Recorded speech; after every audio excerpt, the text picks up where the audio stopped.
The SanDisk Extreme Pro 64GB memory card is the best thing for on-the-go 4K shooting. Affiliate link below. Hey, what's going on, everybody? My name is Matt Jarbo. This is the Mundane Matt channel, and you know, just like about a week and a half ago during Comic-Con, we heard about HBO's new show, Confederate, a show that basically is an alternative history take on the Civil War, where the South didn't get entirely screwed by the North. They, in fact, maintained states' rights and modernized slavery. It takes place in modern days, and it triggered a whole bunch of special snowflakes that are also race baiters. And then just last night, they had the hashtag #NoConfederate trying to tell HBO that they don't want a show about that. But then today, oh man, they were happy today when it was announced that Amazon is going to be making its own show, its own alternative history show titled Black America, where I think you get a pretty good idea about what the show is about. And I'm not going to lie, it sounds interesting just as much as Confederate sounded interesting. That's the funny thing when it comes to fiction. It can sound interesting depending on, you know, whatever the story is. So it says here that a couple weeks ago, HBO announced that the guys behind Game of Thrones, David Benioff and D.B. Weiss, are working on a new series about an alternate history where the Confederate South won the Civil War and seceded from the Union. The show, titled Confederate, caused a big stir online from people who thought that, well, maybe a pair of white dudes best known for making a fantasy show about dragons and zombies and incest aren't the best people to tactfully address modern-day slavery.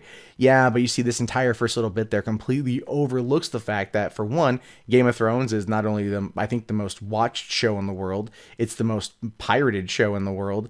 Two, it's an awesome show in general. It's a good show. They handle the incest subject matter very well. They handle the slavery subject matter very well. And Confederate actually was pitched and is going to be executive produced by a black couple who are going to be the writers on the show. They might have some insight into this whole scenario, don't you think? But you don't want to give them any kind of credence, do you?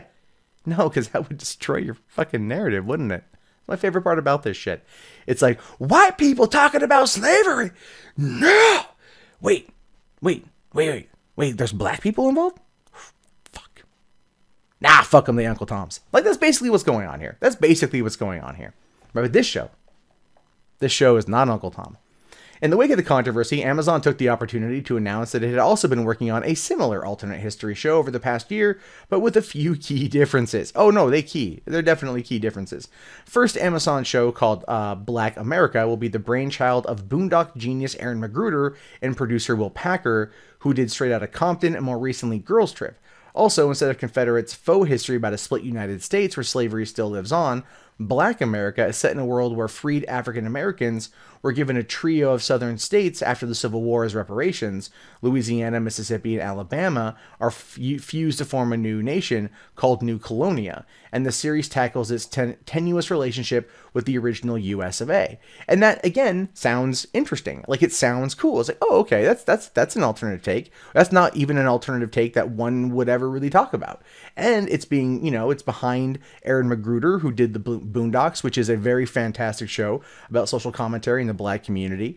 I mean, it's a dark show at times, but it's definitely a good show. It's one of the ones I like to watch.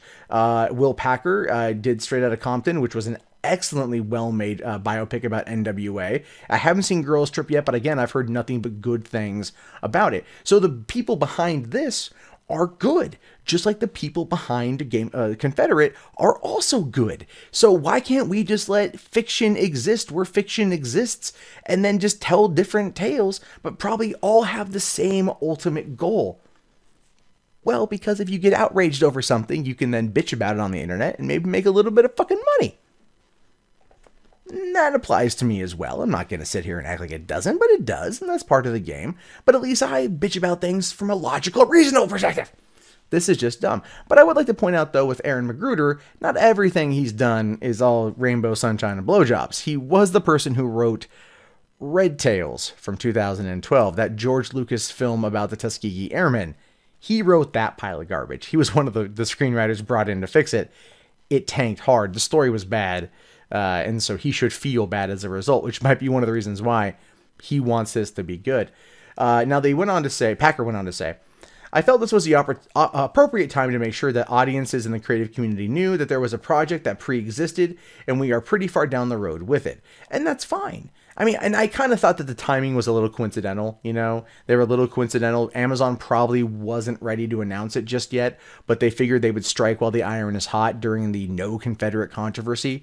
And it's a smart play, I'm not going to lie. And again, the show sounds cool, so I'm like, oh, cool, another good show to watch. And the fact that they have a new colonia and it's 3 states, and they're probably going to tackle black on black crime and the how they perceive, you know, like the black culture there to emerge with prosperity, and it probably maybe its downsides on shit. Is it going to tackle Katrina happening? Did they fix the levees there? Was that even an issue in that regard? Because they were given those states back at the end of the Civil War. I mean, were they prepared for these issues? These are things I'm curious about. Like, that would be something that would be interestingly tackled from an alt history perspective, would it not? I mean, especially if you know, we're to believe the setting of the show.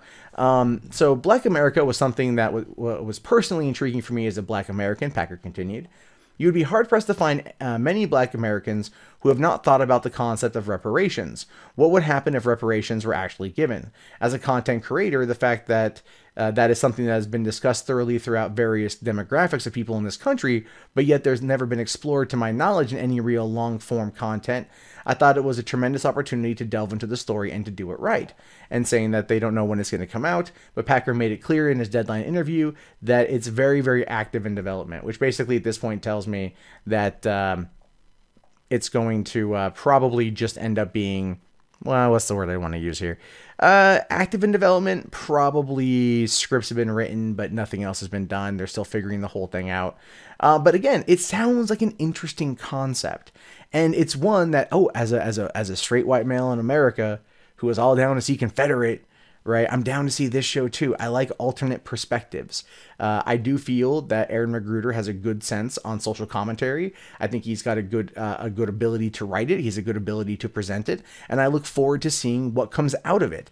And that is how you handle these subject matters. You don't sit there and you throw a bitch fit on Twitter trying to get a show shut down through a trending hashtag that didn't last very long overall. You sit there and you engage the creators and say, okay, fine, present to me your argument and we'll wait to reserve judgment on whether or not it's any good or we should watch it or support it. Whereas I've seen today those same people that were complaining about Confederate absolutely just frothing at the gash over this, just completely getting ready to deep throat this show because of its concept, which goes to show you precisely where they stand in a few key areas. And again, just from a logical, rational perspective, it'd be very nice if we actually lived in a world where people would judge something after they've seen it and not just reading about a little tidbit of storyline on an article on a movie blog. Well, guys, that wraps up this video. If you guys like what you saw, be sure to toss it a thumbs up. If you're new, hit that subscribe. Also, hit that bell so you guys can be up to date on all the videos I post every single day on this platform. My name is, of course, Matt Jarbo. This has been the Mundane Matt channel. I appreciate you guys hanging out with me. I'll talk to you later. Have yourself a great day. Peace out.